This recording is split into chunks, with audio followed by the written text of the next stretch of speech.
کتنے بوڑھے باپ ہیں، جوان بیٹیاں ان کے گھر میں خوبصورت بھی ہیں، دیندار بھی ہیں، نمازی بھی ہیں، قرآن بھی پڑھنے والی ہیں، مگر پورے گاؤں میں کوئی ان سے رشتہ کرنے والا نہیں ہے، کیونکہ اس غریب کے پاس اپنی بیٹی کو بیچنے کے لیے پیسہ نہیں ہے۔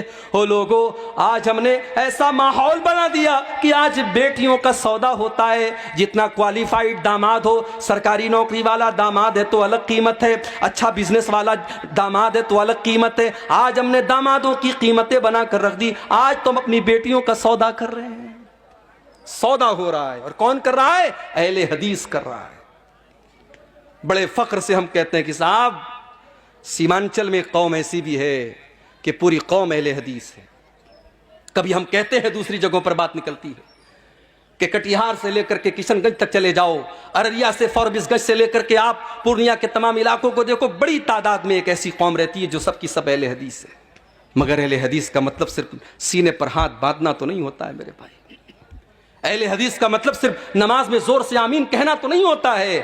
اہل حدیث کا مطلب ہوتا ہے قرآن و حدیث پر چلنے والا، اور اللہ کی قسم جو قرآن و حدیث پر چلے گا وہ جہیز کی ڈیمانڈ تو نہیں کرے گا، وہ جہیز کا لین دین تو نہیں کرے گا جو آج ہمارے یہاں ہو رہا ہے۔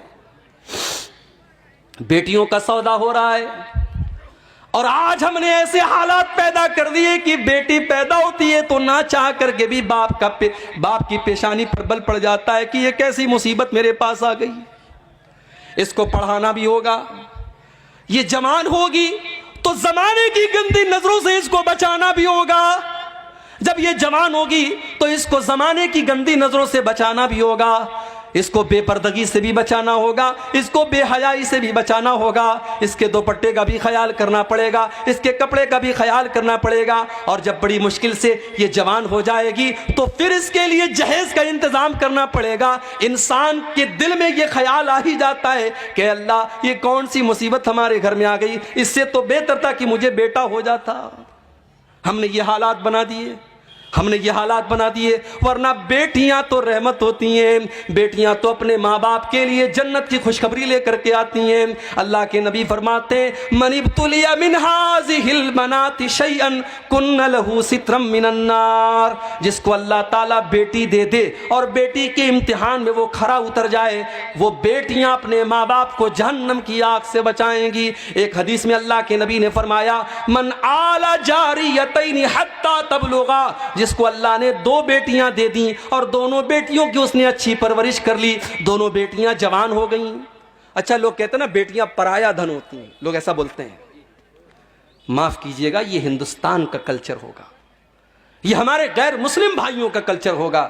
بیٹیاں پرایا دھن نہیں ہوتی، بیٹیاں اپنا دھن ہوتی ہیں، بیٹیاں اپنا دھن ہوتی ہیں، اور ہم نے دیکھا ہے کہ ماں باپ آخری سانسیں لے رہے ہیں اور اسی گھر میں رہنے والا جوان بیٹا ایک بار پلٹ کر کے باپ کی اور ماں کی حال چال نہیں لیتا ہے، اور بیٹی بیچاری سسرال سے دوڑی دوڑی آتی ہے اور ماں کے بغل میں بیٹھ کر اور باپ کے بغل میں بیٹھ کر ان کی سیوا کرتی، ان کی خدمت کرتی ہے۔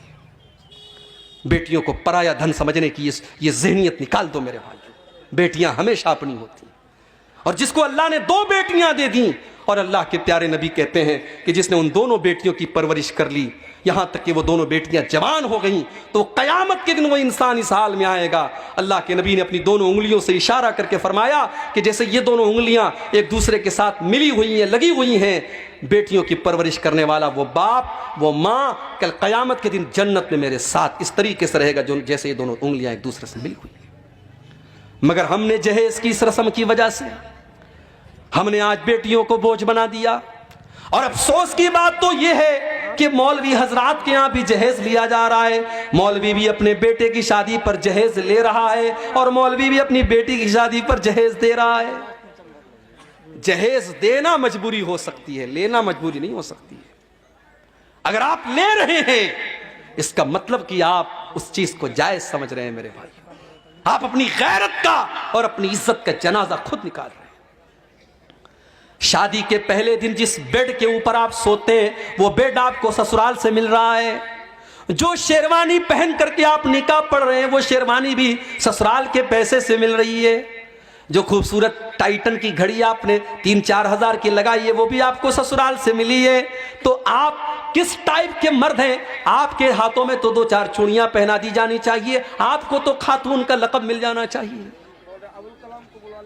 سوچئے میرے بھائیو، اس جہیز نے ہمارے نوجوانوں کو کاہل بنا دیا۔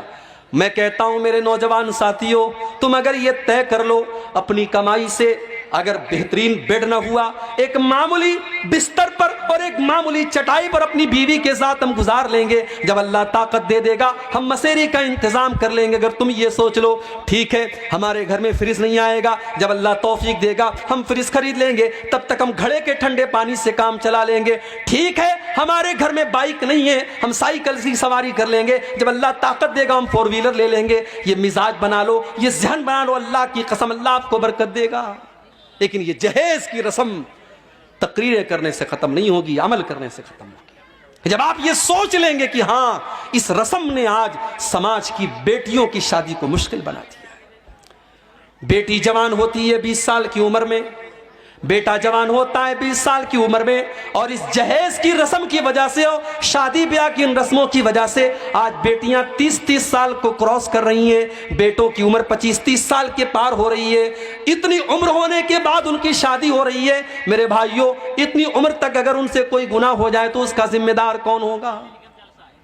اور آج تو حالات آپ دیکھ رہے ہیں۔ ابوالکلام صاحب شاید بیان کریں گے، انہوں نے مجھ سے کہا تھا آفتاب اور شردھا کا معاملہ آپ کے سامنے ہے۔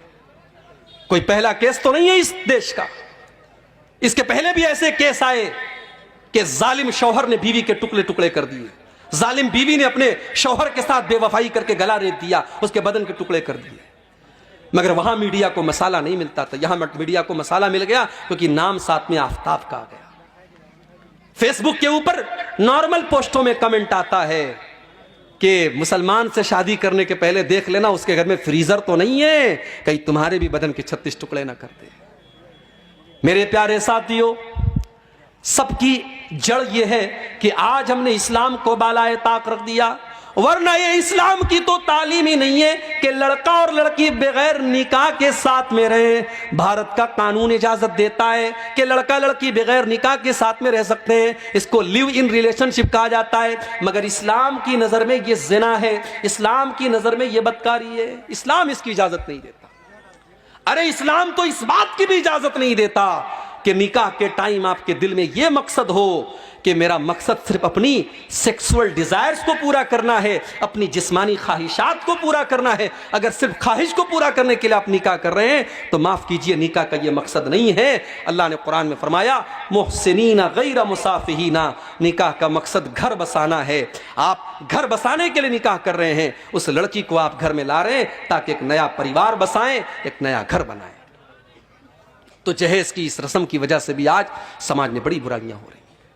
اللہ نے فرمایا کہ اس کے پہلے کی موت آ جائے، اس کے پہلے کی موت آ جائے تم اللہ کے راستے میں خرچ کرو۔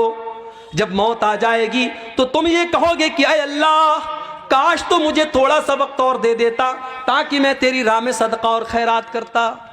اللہ نے فرمایا وَلَن يُؤَخِّرَ اللَّهُ نَفْسًا إِذَا جَاءَ أَجَلُهَا، لیکن جب موت کا ٹائم آ جائے گا تو ایک سیکنڈ بھی کسی کو مہلت نہیں ملے گی، ایک سیکنڈ بھی کسی کو مہلت نہیں ملے گی۔ ایمان تو فرعون بھی لایا تھا، جی ہاں فرعون بھی ایمان لایا تھا۔ کب لایا تھا؟ جب موت کو سامنے دیکھ لیا تھا۔ جب فرعون ڈوبنے لگا تو فرعون نے کہا آمنت بالذی آمنت بہ بنو اسرائیل، میں اس اللہ کے اوپر ایمان لاتا ہوں جس اللہ کے اوپر بنی اسرائیل ایمان رکھتے ہیں۔ اللہ نے فرمایا الآن وقد عصیت من قبل، اے فرعون تو اب جا کر کے ایمان لا رہا ہے، اب تیرے ایمان لانے کا کیا فائدہ، تیری ساری زندگی تو گناہوں میں گزری ہے۔